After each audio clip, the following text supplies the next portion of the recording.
My name is Cesar Soto, and my senior presentation is about do attractive people have benefits in life? And my audience is my mother and my brother. I apologize if you can't see the screen. I'm having some technical difficulties. Right. So background. The reason why I chose the topic is because I was curious about Hollywood and models, how they just get luck, because someone's dream is just to become someone famous, actor, athlete, and stuff like that. Athlete, you're required to know the sport and have the physique for it. And Hollywood movie actors, you require um, face structure, eye color, just the way you look, the structure, your outer look. They don't really care about your personality. That's the sad truth about it. And presenting for models, models, photographers, they're looking into women with a certain type of structured body, um, face structure, eye color, and hair look. Puberty. Puberty is a big deal in this because that's when, as you grow up, you start as a little kid. Um, Pure pan life. You want to stay young forever. You have all this energy. You want to play with toys and everything. But at one point, bam, you start to change, start to develop, and each gender, we each have our own ways to develop. Women, uh, young women, they start out with more of an emotional side. They they start with a lot of emotions because they're confused what they're happening. Their chest area starts to grow. They start to splatter all over the place, and they're just confused about it.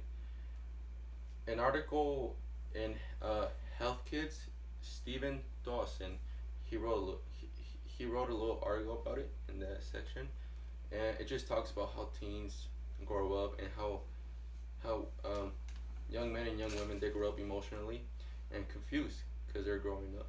Because as a kid, you don't want to grow up, and men men we grow up with confused emotion, but we don't develop as much. We just grow hair places in places that we already knew we were gonna grow, but it just comes at an unexpected time. And the age that women start is from 10 to 12, and men it takes a little bit longer, from like 13 to 14. That's when us men start to develop, and it just hits us with without any warning. Our voice starts to, as men, our voice starts to crack. Um, our muscles start to produce, and we just start growing hair in places that we already knew we were gonna grow hair, but we just didn't expect it.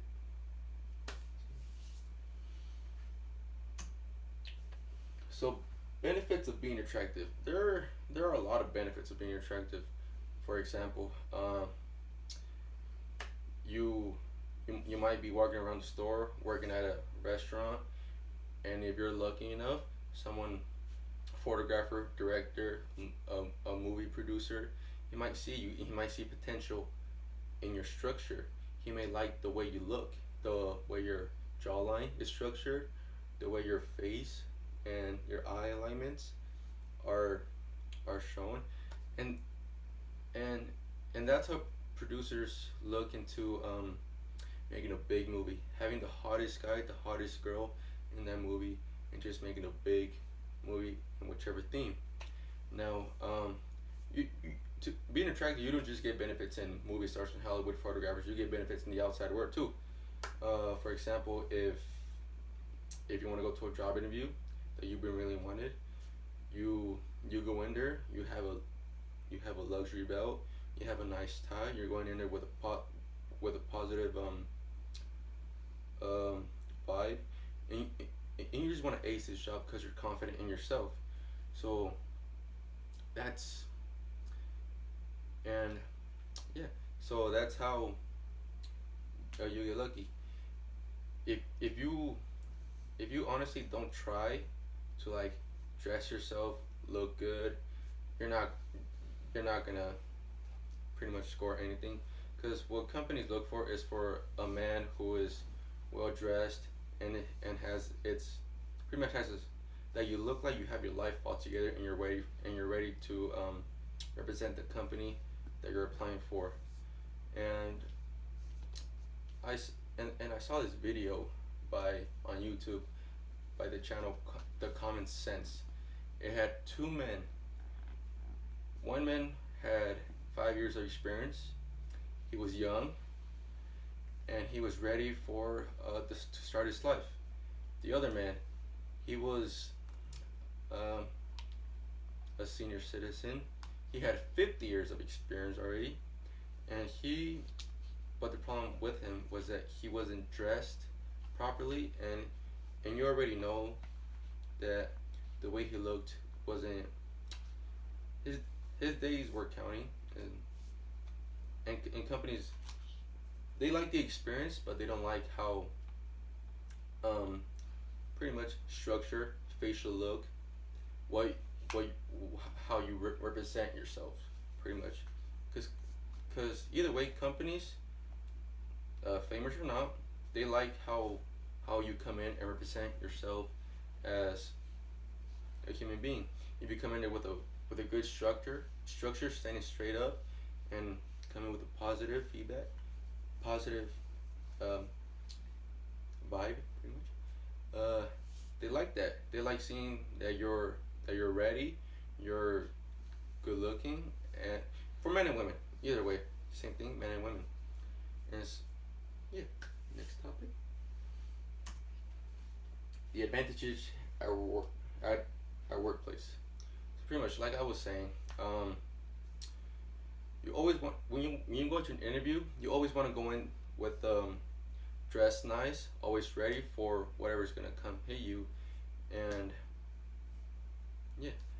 So John D. Moore, he wrote an article and reaching of goals. The reaching of goals, and he just talks about how when you go into a workplace, you wanna be the outsider. You wanna come on with the showing off, pretty much showing that you are the man. You are the man for this job, because the way your outer self looks, you want to come with a suit, luxury belt, luxury uh, luxury brands like Gucci, Louis Vuitton, and stuff like that.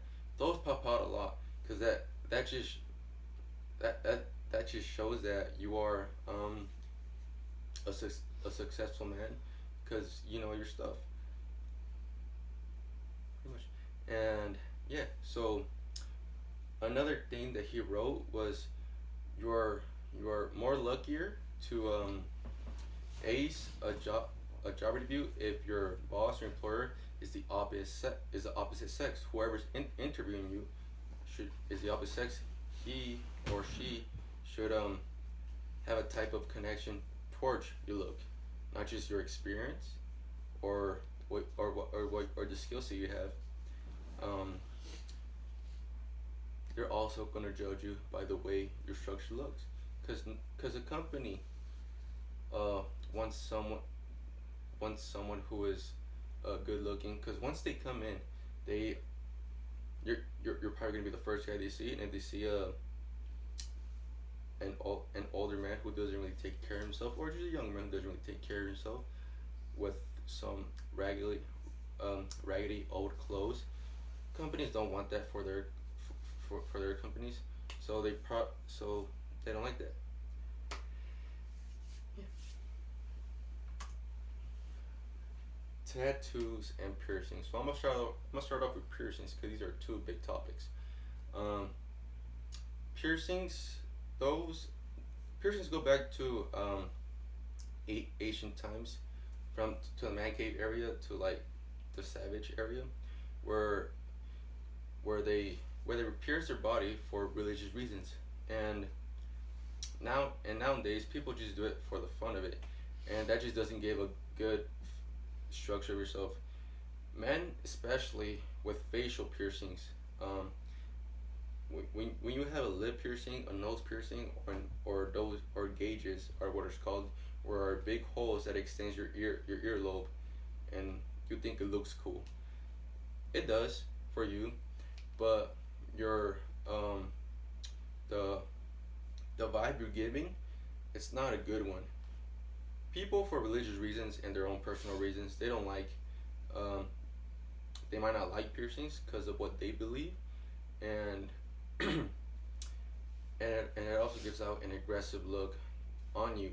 You might be the nicest guy, the sweetest guy, uh, but piercings, people who don't know you, piercings give out that that outer look, an aggressive look that you're not here for that specific reason.